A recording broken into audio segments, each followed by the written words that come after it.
აგვისტოს ომი არის ჩემთვის ცნაური განცდის ისა რა წერტილი რეზერვისტებად ვიყავით წასულები გორში და მე უკან გამოგვიხმეს დავიწყეთ რაღაცა ქველმოქმედების კუთხით რა წითელ ჯვარს დაუკავშირდით რომ რაღაც ვიკეთებინ ერთ-ერთი ღამე იყო ვარიგებდით ამ პროდუქტებს რა ზირთად იყო ესენი გადასაფარებლები და ეს ხალხი რომელიც დევნილები იყვნენ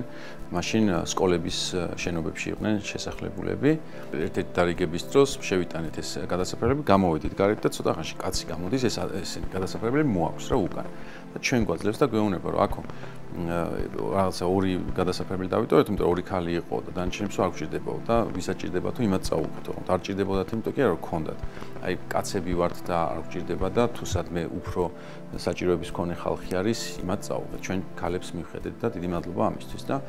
ანუ აი გაკვირვება მქონდა რა რომ ეს რანაირი ხალხი ანუ ყველა ის ამბავი ცუდი რაც მე ქართველების შესახებ იმის გამო რაც ჩვენ 90-იანებში დაგვემართა მოსმენილი მქონდა მაგალითად გაუტანლობის შესახებ ან ის რომ ყველანი აი მიმტაცებლები ვართ ძებ ხედავ რომ კრიზისულ სიტუაციაში ქართველები ვიქცევით აბსოლუტურად საწინააღმდეგოდ ვართ ძალიან ერთმანეთის გვერდში მდგომები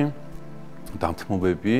წესრიგზე ორიენტირებულები, ანუ ქაოსი არ ყოფილა, მარადიორობა არ ყოფილა, აფერი არ ყოფილა და აღმოჩნდა, რომ აბსოლუტურად სხვა ერი ვართ რა.